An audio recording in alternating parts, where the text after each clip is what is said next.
नमस्कार, स्वागत है आप सभी का A1 टीवी में। मैं हूं आपके साथ उमंग माथुर और आप देख रहे हैं A1 उत्तराखंड। बुलेटिन की शुरुआत करेंगे, लेकिन आइए पहले नजर डालते हैं इस वक्त की सुर्खियों पर। आरएसएस के सरसंघ चालक मोहन भागवत का उत्तराखंड दौरा। हल्द्वानी में 3 दिन तक रहेंगे प्रवास पर। परिवार प्रबोधन, धर्म जागरण, सामाजिक समरसता के विषय पर करेंगे संबोधित।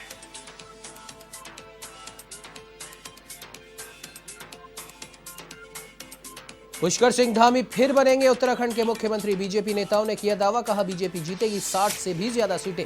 युवाओं और महिलाओं को मिलेंगे पहले से ज्यादा टिकट।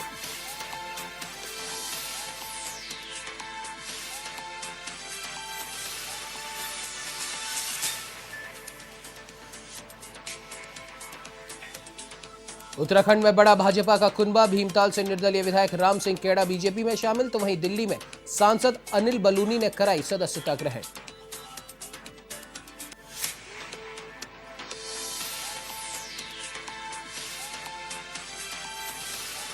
हरिद्वार से सटे हरिपुर कला में फूड पॉइजनिंग का मामला आया सामने। कुट्टू के आटे के पकवान खाने से कई लोग हुए उल्टी दस्त के शिकार।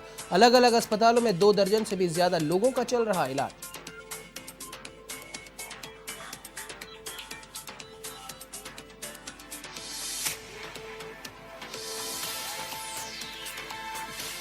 प्रधानमंत्री नरेंद्र मोदी के उत्तराखंड दौरे को लेकर अब राजनीति शुरू। पीएम ने की थी सीएम धामी की जमकर तारीफ, तो कांग्रेस नेताओं ने पीएम के दौरे को अफसोस दिवस के तौर पर मनाया। कई स्थानों पर किए धरने प्रदर्शन।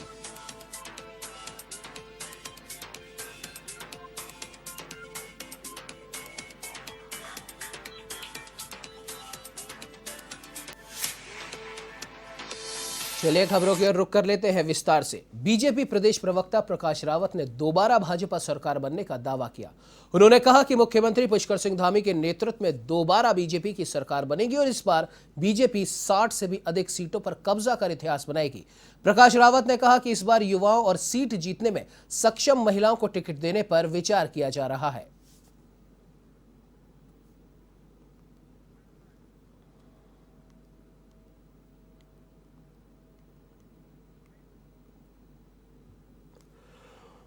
देखिए, सबसे ज़्यादा भारतीय जनता पार्टी टिकट देती है और मैं आपको बता के चलता हूँ कि जितना युवाओं को, अगर अभी आप 57 सीटों में रेशियो देखेंगे, लगभग हमारे 22 विधायक युवा जीत के आए हुए हैं और आने वाले 2022 में भी युवाओं को ही टिकट दिया जाएगा। और पार्टी महिलाओं को, जहाँ पर हमारी जो भी सक्षम महिलाएं होंगी, वहाँ पर उन पर जरूर विचार किया जाएगा। और लोगों की टिकट कटेंगे।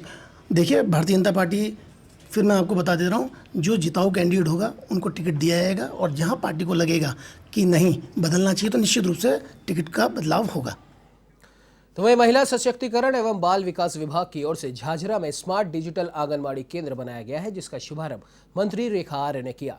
इस मौके पर मंत्री ने कहा कि राज्य भर में अन्य जगहों पर भी आंगनबाड़ी केंद्रों को डिजिटलाइज किया जाएगा और इसकी खासियत यह है कि सभी रिकॉर्ड ऑनलाइन होंगे और ऑफिस में बैठे बैठे अधिकारी नजर भी रख सकेंगे। तो वहीं रेखा आर्य ने कहा कि डिजिटल आंगनबाड़ी के लिए जो सॉफ्टवेयर इस्तेमाल किया जा रहा है, उसको आंगनबाड़ी वर्कर्स आसानी से इस्तेमाल कर सकते हैं।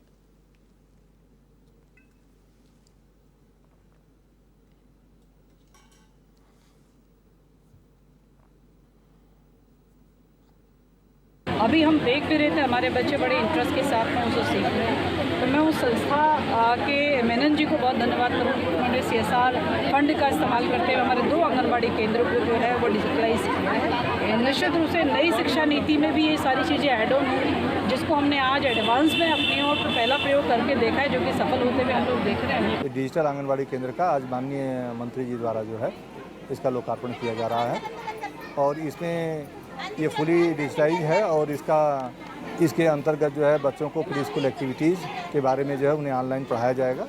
और यहाँ पर इसका उद्देश्य इतना ही है कि बच्चों को डिजिटल माध्यम से जो है उनको एजुकेशन के लिए उनको प्रेरित करना।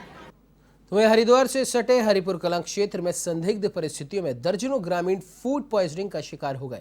इतनी बड़ी संख्या में ग्रामीणों के बीमार होने की सूचना से आसपास के इलाकों में हड़कंप मच गया।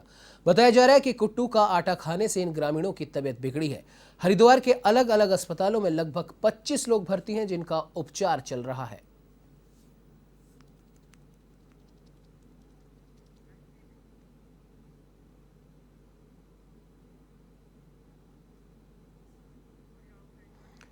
तो तो वहीं प्रधानमंत्री नरेंद्र मोदी के उत्तराखंड दौरे को लेकर अब राजनीति शुरू हो गई है।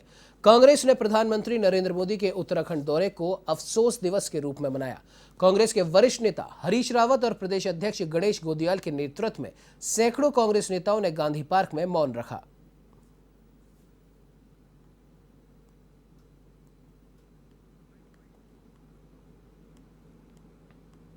मौजूद हैं चुनाव समिति के अध्यक्ष कांग्रेस के हरीश रावत जी। हम इनसे जानने की कोशिश करते हैं कि आज इन्होंने एक धरना दिया है अफसोस दिवस के रूप में।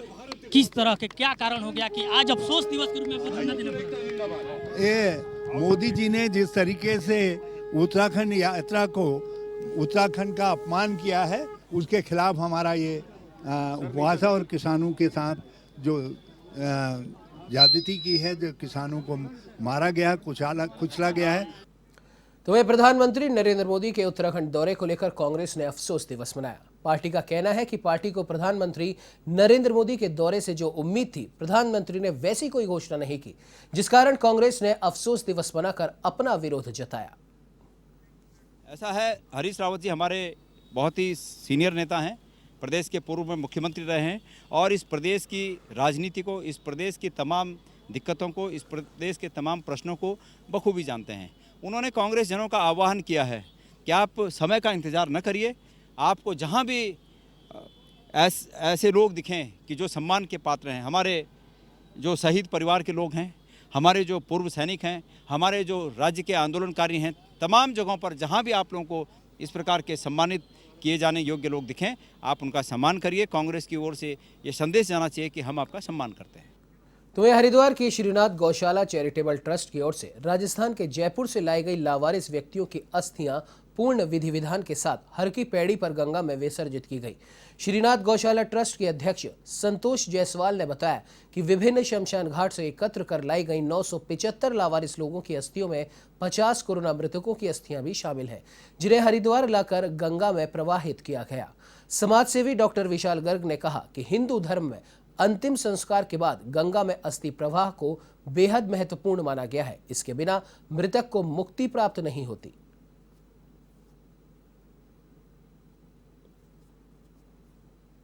वो इसीलिए किया कि उनके जो परिवारजनों की अस्थियां, ताकि वो अस्थियां जो माँ गंगा के अंदर जो अस्थियां हैं वो यहाँ से चल के और क्षीर सागर में जाती है। और सभी जानते हैं कि क्षीर सागर में हमारे विष्णु भगवान अपने चरणों की रज जो क्षीर सागर में देते हैं, तो उससे आदमी को सीधा मोक्ष प्राप्त होता है। तो ये एक बहुत ही बड़ा पुण्य का कार्य है और मैं इनको आज के युग की भागीरथ कहना चाहूँगा। देखिए, इतने सालों से पुण्य कार्य कर रही है जो लावारिस हस्तियाँ हैं, जिनका कोई देख रेख करने वाला नहीं है। कोरोना काल में जो लोग चले गए हैं, उन लोगों की अस्थियों को उनकी इन्होंने अंत्येष्टि कराई, सालों से लगातार करा रही हैं। 50 लोगों की जो कोरोना से मृत व्यक्तियों की अस्थियां थी, उनकी अस्थियां लेकर के आई हूँ। 25 मैं जैन धर्म के लोगों की अस्थियां लेकर के आई हूँ और 900 लोगों की, जिनमें अज्ञात और लावारिस लोग हैं, 975 टोटल अस्थियां लेकर के मैं हरिद्वार आई हूँ।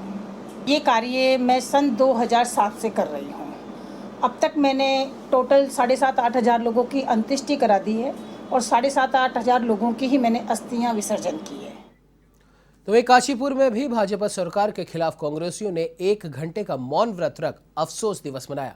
महानगर अध्यक्ष संदीप सहगल के नेतृत्व में कांग्रेसियों ने महाराणा प्रताप चौक पर 1 घंटे का मौन व्रत रखा और इस दौरान सहगल ने कहा कि प्रधानमंत्री नरेंद्र मोदी का ऋषिकेश दौरा निराशाजनक रहा। पीएम ने आम जनता को राहत देने के बजाय पूरे कार्यक्रम के दौरान भारतीय जनता पार्टी के नेताओं की आपसी गुटबाजी और उनकी नाकामियों पर पर्दा डालने की हर संभव कोशिश की और वो इसकी घोर निंदा करते हैं।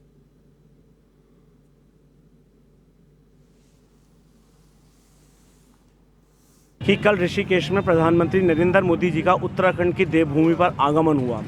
उनके आगमन के उपरांत जो उनका आगमन हुआ, उसके बाद हमारे माननीय प्रदेश अध्यक्ष श्री गणेश गोदियाल जी ने ये सुना और समझा कि आज जो कल का दिन था वो पूरी तरीके से अफसोसजनक था। प्रधानमंत्री नरेंद्र मोदी जी की, जैसा कि सभी को उम्मीद थी, पक्ष को भी विपक्ष को भी, उत्तराखंड की देवभूमि के प्रत्येक नागरिक को ये उम्मीद थी कि मोदी जी उत्तराखंड में जिस तरह से बेतहाशा बेरोजगारी है, जिस प्रकार से किसान भाइयों के निरंतर रूप से, क्योंकि किसान बाहुल्य हमारा उत्तराखंड में एक तराई का एरिया दिया है पूरा। आशा कार्यकर्ती हैं, जो हमारे कर्मचारी निरंतर आंदोलन है, इस मुद्दों के ऊपर प्रधानमंत्री मोदी जी बात करेंगे और ये आश्वासन देंगे हमारे युवाओं को कि अति शीघ्र उत्तराखंड बेरोजगारी से मुक्त होगा। तो वहीं नैनीताल के बेताल घाट में अनुसूचित जाति आयोग के उपाध्यक्ष पीसी गोरखा ने तिवारी गांव में सोलर पंप का विधिवत पूजा पाठ के साथ उद्घाटन किया। आपको बता दें कि उन्होंने कहा कि सोलर पंप की सहायता से काश्तकार चकबंदी कर बासमती धान की पैदावार कर सकते हैं। सरकार कोऑपरेटिव के माध्यम से किसानों को ब्याज रहित लोन दे रही है।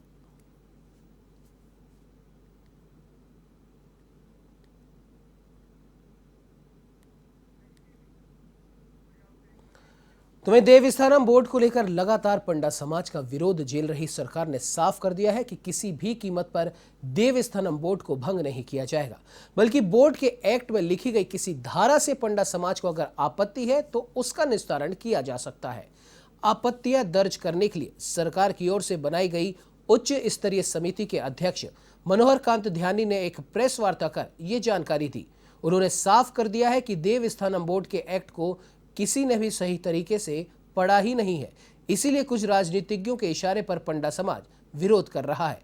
एक्ट में किसी भी हकूकधारी का हक छीनने का जिक्र नहीं है।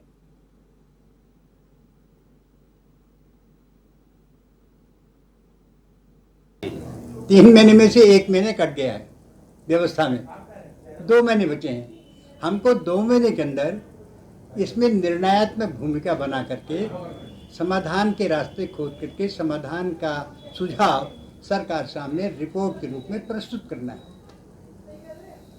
अब आज तो लोग मिल रहे हैं, आ रहे हैं, सभी मिल गए। एक आध लोग छूट गए आने वाले। कुछ लोग ऐसे हैं जिनको पता ही नहीं है, जो छोटे मंदिर है, जैसे चंद्रवदनी है, अब हम भी आदमी भेजेंगे वहाँ। जैसे आपका वो गौरादेवी मंदिर है वहाँ पर चौरास में राजा का।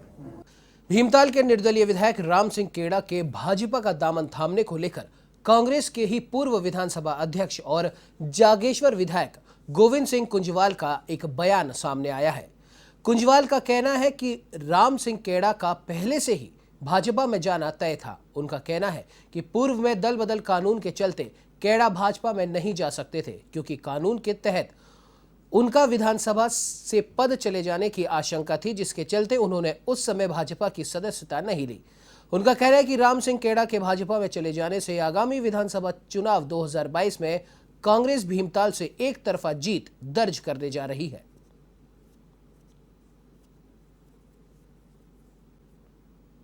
देखिए, राम सिंह केड़ा जी जब निर्दलीय विधायक बन के गए, उसी समय उन्होंने विधानसभा में हाउस में जो है भारतीय जनता पार्टी के साथ चलने का निर्णय कर लिया था, अनाउंसमेंट भी किया हाउस के अंदर। तो हम तो उसी दिन समझ गए थे कि भाजपा के साथ हैं, भाजपा में जाएंगे। ऐसा कोई नई बात नहीं हुई है।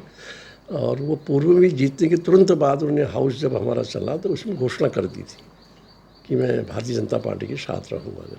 तो वह लिबेरहेड़ी सहकारी गन्ना विकास समिति द्वारा सामान्य निकाय के बारे में आपको जानकारी के लिए बता दें कि एक बैठक का आयोजन किया गया, जिसमें किसानों के चुने हुए प्रतिनिधियों ने बैठक में हिस्सा लिया, जिसमें किसानों की फसलों का उचित मूल्य और 14 दिन के भीतर भुगतान को लेकर चर्चा की गई। बैठक में निदेशक जिला सहकारी बैंक सुशील राठी ने बताया कि इस बैठक में 9 बिंदुओं पर चर्चा की गई, जिसमें किसानों के उपकरणों व किसानों की सुविधाओं के लिए योजनाएं बनाई गई हैं।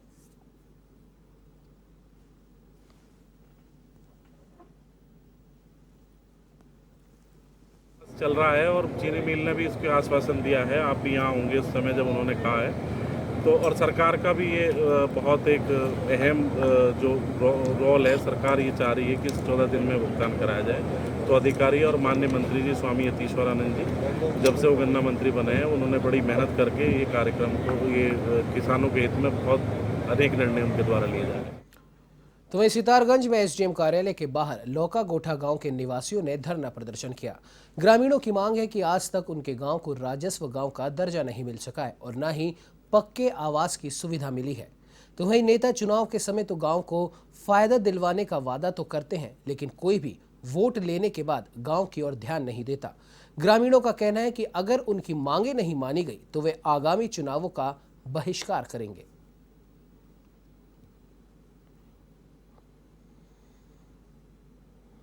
तारीख को जो हमने रैली निकाली थी और जो हमने मांग रखी थी, उस मांग के क्रम में ही हम लोग आए हुए हैं कि हमने 15 दिन का वक्त दिया था प्रशासन को कि आप 15 दिन में लौका गोठा पर विचार करें, 15 दिन में लौका गोठा पर विचार करें माननीय मुख्यमंत्री जी। लेकिन 15 क्या 20 दिन हो गया, कोई विचार इस पर नहीं हुआ। इसलिए हम फिर दोबारा आए हुए हैं कि भाई आज हमारे लिए क्या प्लान है आपके लिए। आज तक जब तक हमको संतोषजनक कोई बयान नहीं मिलेगा तब तक हम लोग यहाँ जाने वाले नहीं हैं। आज तो हमारे एक बीच के ही हमारे सम्मानित सत्येंद्र कुमार जी हैं, जिन्होंने कुछ दिन पहले आपने देखा होगा सोशल मीडिया पे आवाज़ उठाई। उन्होंने अपना हक मांगा कि हमारा आवाज़ कहाँ है। माननीय मुख्यमंत्री बहुगुणा जी, आपने आश्वासन दिया था कि कच्चे आवास मिलेंगे आपको। कच्चे का मतलब लेंटर नहीं पड़ सकता, तो ठीक है आप टीन डाल के दे दीजिए। इन चीज़ों की डिमांड जो थी वहाँ से एक बहुत बढ़िया कारवां उठा और आज उन चीज़ों की डिमांड चल रही है कि हम भी इस देश के अंदर रह रहे हैं, हम भी उत्तराखंड के अंदर रह रहे हैं। मोदी जी, आपका नारा है डिजिटल इंडिया बनाने का, लेकिन कभी गोठा में आकर देखिए कि गोठा की दशा क्या है आज। तो वहीं सिडकुल थाना क्षेत्र में अज्ञात व्यक्ति द्वारा फोन पर रंगदारी मांगने का एक मामला यहां पर सामने आया है। आपको बता दें कि ये पूरी घटना सिडकुल थाना क्षेत्र की बताई जा रही है, जहां पर फोन के द्वारा रंगदारी मांगने का मामला सामने आया और मांग पूरी न करने पर जान से मारने की धमकी देने के आरोप में अज्ञात पर मुकदमा दर्ज किया गया, जिसके चलते पुलिस ने शुभम कुमार को एक तमंचा, 315 बोर के साथ जिंदा कारतूस और एक मोबाइल भी बरामद किया है। तो वहीं उसके दूसरे साथी के पास से एक बंद मोबाइल और एक सिम बरामद की है।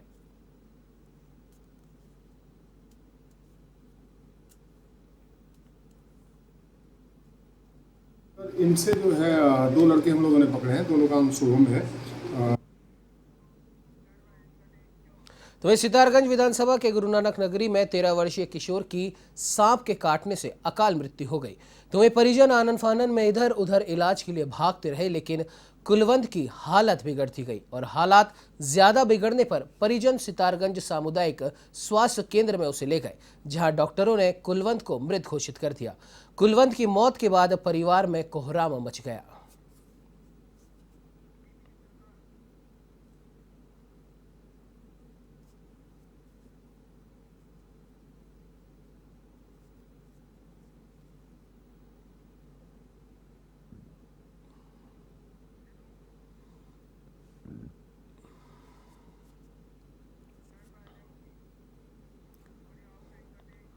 तो अल्मोड़ा जिले के विकासखंड सल्ट के देवायल ग्राम सभा कठलकोट तोक में एक गर्भवती ने उपचार न मिलने पर दम तोड़ दिया। आपको बता दें कि इस पूरी घटना के बाद मृतका के पति ने सीएचसी देवायल के चिकित्सा कर्मियों और एएनएम पर गंभीर आरोप लगाए। उनका कहना था कि हृदय रोगी होने के बावजूद पत्नी का स्वास्थ्य परीक्षण करने की जरूरत तक इन्होंने नहीं समझी और बगैर देखे ही पत्नी को रामनगर रेफर कर दिया, मगर एम्बुलेंस तक मुहैया नहीं कराई और इलाज के अभाव में गर्भवती की मृत्यु हो गई। तो वहीं आपको बता दें कि 3 माह बीत जाने के बाद भी मृतका के पति को सरकार की ओर से कोई आर्थिक मदद नहीं मिल पाई है। तो वहीं इस पूरे मामले को लेकर कांग्रेस जिला उपाध्यक्ष गोपाल सिंह रावत ने कहा कि ये मौत बदहाल स्वास्थ्य व्यवस्था को दर्शाती है।